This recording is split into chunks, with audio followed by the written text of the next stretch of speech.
আমরা কবিতার প্রশ্নগুলোর উত্তর করার আগে কবিতাটার মূল ভাবটা বুঝে নিই। কবিতাটার নাম ছন্দে শুধু কান রাখো, অজিত দত্তের লেখা।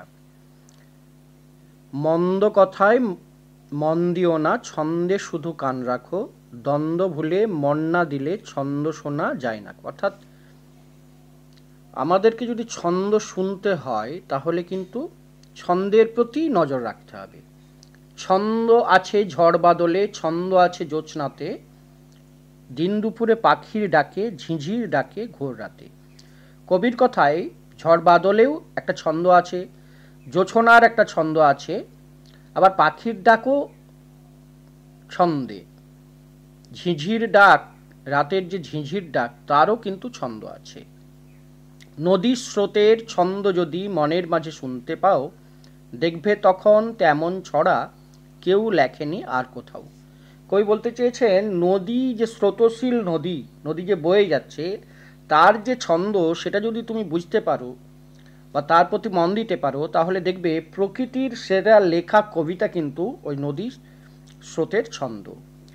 ছন্দ বাজে মোটর চাকায়, ছন্দে চলে রেলগাড়ি, জলের ছন্দে তাল মিলিয়ে নৌকা জাহাজ দেয় পাড়ি। কবির কথায় মোটর গাড়ি যখন যায় তারও একটা নির্দিষ্ট ছন্দে সে যায়, যখন রেলগাড়ি চলে তখনও সে ছন্দেই চলে। আবার যখন নৌকা বা জাহাজ জলে উপর দিয়ে যায় তখনও কিন্তু সেইখান থেকেও ছন্দ ওঠে।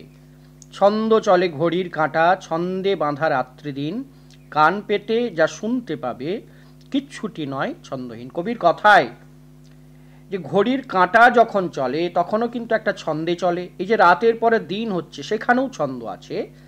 তাই আমরা যদি সেই দিকে লক্ষ্য রাখি, ছন্দের প্রতি যদি লক্ষ্য রাখি, তাহলে দেখব পৃথিবীর সব কিছুই কিন্তু ছন্দে চলছে।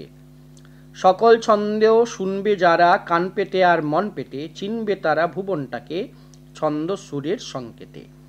অর্থাৎ কান এবং মন দিয়ে যদি আমরা পৃথিবীর সমস্ত জিনিসকে দেখতে থাকি, তাহলে ভুবন মানে পৃথিবী, তাহলে দেখা যাবে পৃথিবীতে সব কিছু ছন্দে চলছে।